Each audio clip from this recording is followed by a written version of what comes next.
एक फैसला, एक नया कानून और पूरा इलीगल बिजनेस का गेम बदल गया।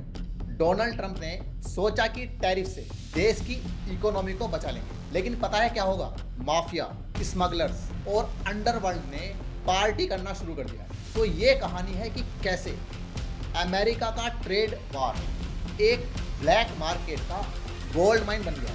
दोस्तों, जब भी एक देश अपनी इकोनॉमी को बचाने के लिए किसी फॉरेन प्रोडक्ट पर इंपोर्ट टैक्स लगाता है, जिसे टैरिफ कहते हैं, तो सबसे ज्यादा फायदा किसको होता है? एक आम आदमी को? एक बिजनेस को?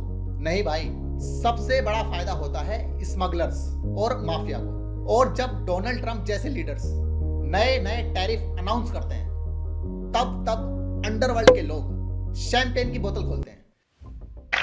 So, if you look at that, China, first row, China, 67%. That's tariffs. अप्रैल में जब डोनाल्ड ट्रंप ने रेसिप्रोकल टैरिफ का अनाउंसमेंट किया, मतलब अगर चाइना अमेरिका पे टैक्स लगाता है तो अमेरिका भी चाइना के माल पर टैक्स लगाएगा, तब उन्होंने सोचा कि ये अमेरिका के बिजनेस को बचा लेगा। लेकिन असलियत में क्या हुआ?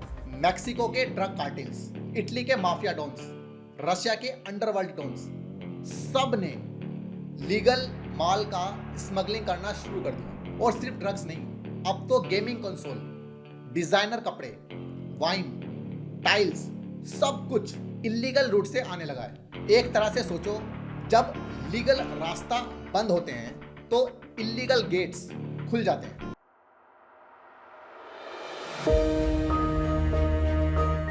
इतिहास याद है 1807 का एम्बार्गो एक्ट, जब यूएस ने फॉरेन ट्रेड्स पर फुल बैन लगा दिया था। इसका नतीजा क्या हुआ?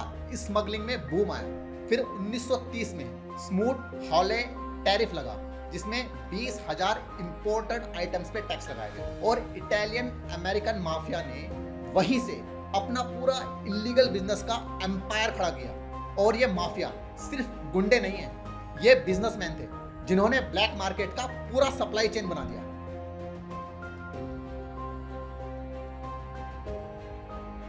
जब आप किसी चीज पे टैक्स बढ़ाते हो और लोग उसे लेना बंद नहीं करते, तो वो चीज कहां से आएगी? इलीगल रूट से।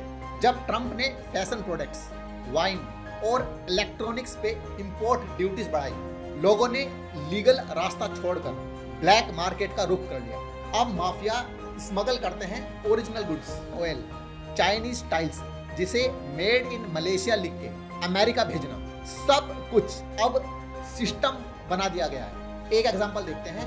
2024 में एक अमेरिकन कंपनी ने 2,900 के ऑयल शिपमेंट्स इलीगली इंपोर्ट किए थे मैक्सिकन कार्टेल के साथ मिलकर। ये कोई छोटी चोरी नहीं है, ये एक कॉर्पोरेट लेवल का ऑर्गेनाइज्ड क्राइम है।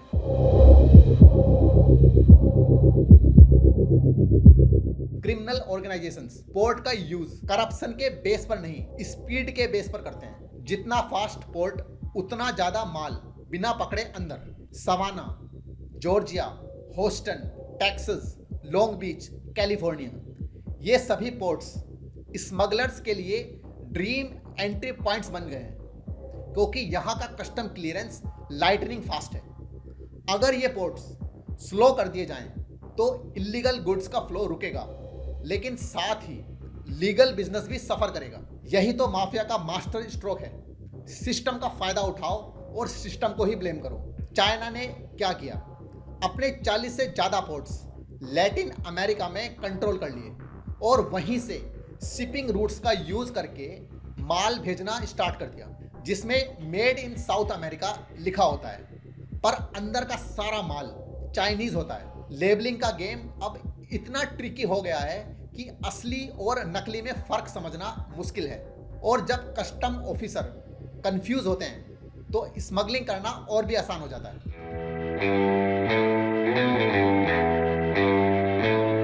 दोस्तों, ये सुनने में अजीब लगेगा, लेकिन ट्रंप के मेंटोर रॉय कोहन ने माफिया के टॉप डॉन्स को लीगली रिप्रेजेंट किया था।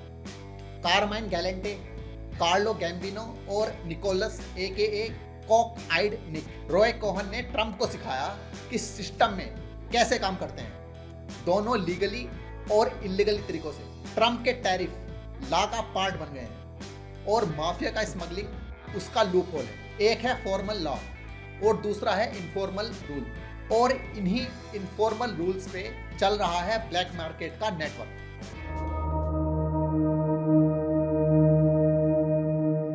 दोस्तों, पहले स्मगलिंग एक शॉर्टकट थी, लेकिन आज स्मगलिंग एक सिस्टम है। जब टैरिफ लगता है तो प्रॉफिट मार्जिन कम होता है, तो इलीगल रूट पे शिफ्ट होना मजबूरी बन जाता है। ये कोई छोटा मोटा धंधा नहीं है, ये कॉर्पोरेट लेवल पे प्लान होने वाला एक अल्टरनेटिव ट्रेड सिस्टम है, जिसमें बिजनेसमैन, करप्ट ऑफिशियल और स्मगलर्स एक ही टीम में होते हैं। अगर इकोनॉमी में कोई डिसीजन गलत होता है तो सबसे पहले उसका फायदा उठाते हैं क्रिमिनल ग्रुप्स, और जब तक पूरा सिस्टम उनके हिसाब से काम करेगा, स्मगलिंग सिर्फ एक काम नहीं रहेगा, ये एक accepted part of the business बन जाएगा। ये है असली कहानी टैरिफ और ब्लैक मार्केट की। दोस्तों, आपको क्या लगता है, क्या भारत में भी ये फॉर्मूला काम करता है? क्या सोना, इलेक्ट्रॉनिक आइटम या इंपोर्टेड लग्जरी गुड्स के स्मगलिंग रूट्स इसी तरह बनाए जा रहे हैं? अपने विचार हमें कमेंट में जरूर बताएं। अगर वीडियो पसंद आए तो इसे लाइक करें, शेयर करें और चैनल को सब्सक्राइब जरूर करें। और हाँ, नेक्स्ट वीडियो में हम बात करेंगे कि कैसे इंडिया में भी पोर्ट्स और लेबलिंग का मिसयूज हो रहा है। तब तक के लिए जागो और समझो। जय हिंद।